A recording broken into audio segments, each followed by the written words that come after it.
There is no more time, Madonna urges the Pope to go to Gaza. Madonna has urged the Pope to go to Gaza and bring your light to the children there. In a plea shared across her social media channels, the pop star told the pontiff he is the only one of us who cannot be denied entry and that there is no more time. Politics cannot affect change. Only consciousness can. Therefore, I am reaching out to a man of God. I feel the best gift I can give to him as a mother is to ask everyone to do what they can to help save the innocent children caught in the crossfire in Gaza. I am not pointing fingers, placing blame or taking sides. Everyone is suffering, including the mothers of the hostages. I pray that they are released as well, wrote the Queen of Pop, who was raised Catholic. Pope Leo has been outspoken about the crisis in Gaza since his inauguration, calling for an end to the barbarity of war. I appeal to the international community to observe humanitarian law and respect the obligation to protect civilians as well as the prohibition of collective punishment, of indiscriminate use of force and forced displacement of the population, he said in July. Every child under the age of 5 in Gaza is now at risk of acute malnutrition, according to UNICEF, a condition that didn't exist in Gaza just 20 months ago. At the end of May, the NGO reported that more than 50,000 children had been killed or injured since October 2023. World Health Organization Director General Tedros Adhanom Ghebreyesus thanked Madonna for her post, saying, "Humanity and peace must prevail." Thank you, Madonna, for your compassion, solidarity and commitment to care for everyone caught in the Gaza crisis, especially the children. This is greatly needed, he wrote on X.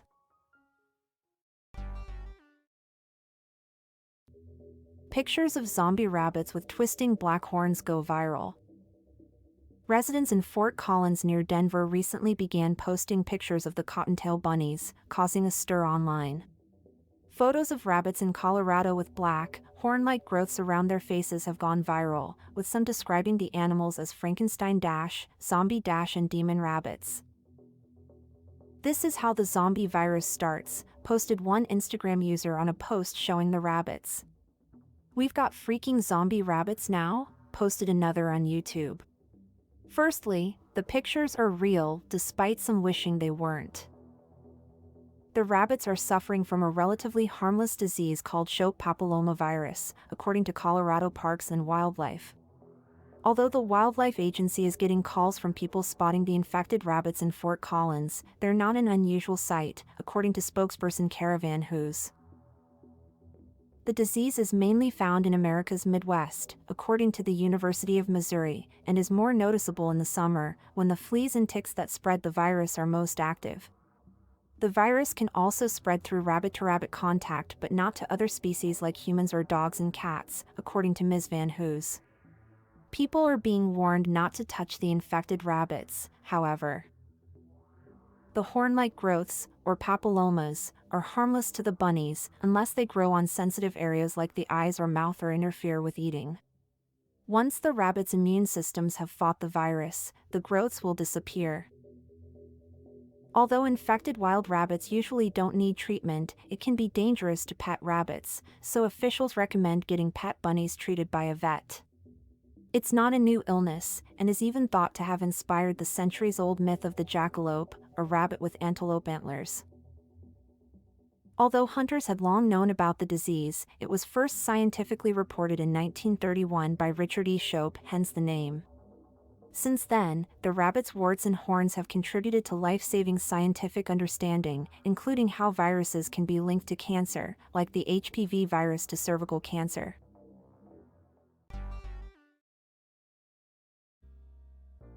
And AMD to pay Trump administration 15% of chip revenue for export licenses to China. Two major U.S. microchip makers have agreed to pay the Trump administration a portion of sales in return for export licenses to send chips to China, according to reports. The world's most valuable company, NVIDIA, and Advanced Micro Devices, AMD, will give 15% of Chinese sales of two AI-powering microchips to the U.S. government. Such an agreement is said to be unprecedented, according to reporting in the Financial Times. The companies are reported by the paper to have been issued licenses to export the semiconductors to the world's second-largest economy after a change of course by the Trump government in June. Semiconductors are found in nearly all electronic technology and are vital to powering the modern world. Previously exported ones, such as the H20 and MI308 produced by NVIDIA and AMD respectively, had been banned under U.S. national security grounds. But successful lobbying by NVIDIA's chief executive Jensen Huang meant Trump allowed for resumed sales in China. Having China reliant on U.S. technology, rather than needing to develop its own, was seen to be better for America by the administration. NVIDIA's H20 chip was designed with the Biden administration's export crackdown on advanced artificial intelligence, AI, powering chips in mind. In April, President Trump's government said it would ban export of the H20. The companies have been contacted for comment. NVIDIA told other news outlets, "We follow rules the U.S. government sets for our participation in worldwide markets. While we haven't shipped H20 to China for months, we hope export control rules will let America compete in China and worldwide. America cannot repeat 5G and lose telecommunication leadership." U.S. doubles reward for Venezuelan President Maduro's arrest to $50 million. The U.S. has doubled its award for the arrest of Venezuelan President Nicolas Maduro to $50 million as it accuses him of working with cartels to flood the U.S. with fentanyl-laced cocaine.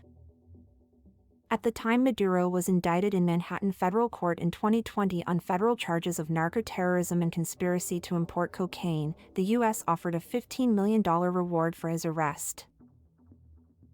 Under U.S. President Donald Trump's predecessor Joe Biden, the offer went up to $25 million, the same amount the U.S. offered for the capture of Osama bin Laden following the September 11, 2001 attacks.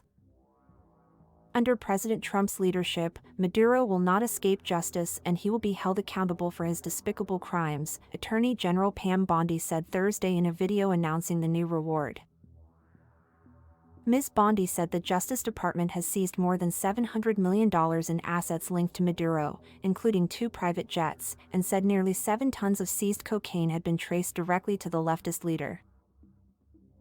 Venezuelan Foreign Minister Iván Gil released a statement characterizing the reward as pathetic and accusing Ms. Bondi of orchestrating a crude political propaganda operation.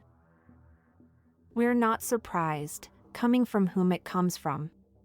The same one who promised a non-existent secret list of Epstein and who wallows in scandals for political favors. Her show is a joke, a desperate distraction from her own misery," Mr. Gill said, referring to the backlash Ms. Bondi faced after the Justice Department announced last month that a long-rumored client list of convicted sex offender Jeffrey Epstein does not exist.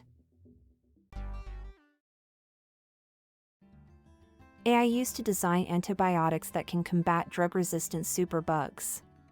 New antibiotics that could kill drug-resistant gonorrhea and MRSA have been developed with the help of artificial intelligence, AI, researchers have said. A team at Massachusetts Institute of Technology, MIT, used generative AI algorithms to design more than 36 million possible compounds. Antibiotics kill bacteria, but some infections have become resistant to drugs. It is estimated that drug-resistant bacterial infections cause nearly 5 million deaths per year worldwide. Once computationally screened for antimicrobial properties, the top candidates were shown to be structurally different from any existing antibiotics. They also seem to work in a new way by disrupting bacterial cell membranes. 2 compounds were found to be effective against gonorrhea and MRSA infections, namely NG1 and DN1, respectively. A non-profit organization is now working on modifying the compounds to make them suitable for further testing. The research appeared on Thursday in scientific journal Cell. MIT professor James Collins, the paper's senior author, said, "We're excited about the new possibilities that this project opens up for antibiotics development. Our work shows the power of AI from a drug design standpoint and enables us to exploit much larger chemical spaces that were previously inaccessible." One of the study's lead authors, MIT postdoc Arti Krishnan, said, "We wanted to get rid of anything that would look like an existing antibiotic, to help address the antimicrobial resistance crisis in a fundamentally different way. By venturing into underexplored areas of chemical space, our goal was to uncover novel mechanisms of action.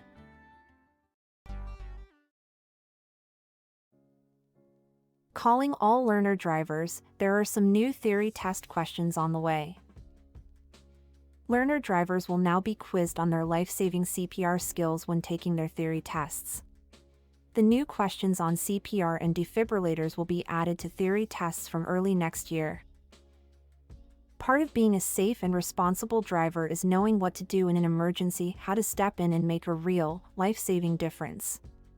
Learning CPR and how to use a defibrillator is a very simple skill, said Driver and Vehicle Standards Agency, DVSA, Chief Driving Examiner Mark Wynne. More than 40,000 people in the UK suffer an out-of-hospital cardiac arrest every year, and motorists are often first on the scene, according to the DVSA. However, fewer than 1 in 10 people survive. If CPR is given and a defibrillator used within 3 to 5 minutes of collapse, though, survival rates can be as high as 70%. A father whose 24-year-old daughter died in 2017 from complications following a cardiac arrest led the calls for this change. When Claire, my daughter, had her cardiac arrest, some knowledge of CPR might have made a difference. I don't want any other family to go through this experience. All of us in this partnership hope that by making CPR and how to use a defibrillator part of the theory test, we will be able to significantly increase the number of people who have this life-saving awareness, said Professor Len Noakes, chair of Save a Life SIMRU. In order to book a practical driving test, learner drivers must first pass their theory test with at least 43 out of 50 correct answers. They must also pass a hazard perception test. More than 2 million theory tests are taken each year, with a pass rate of about 45%.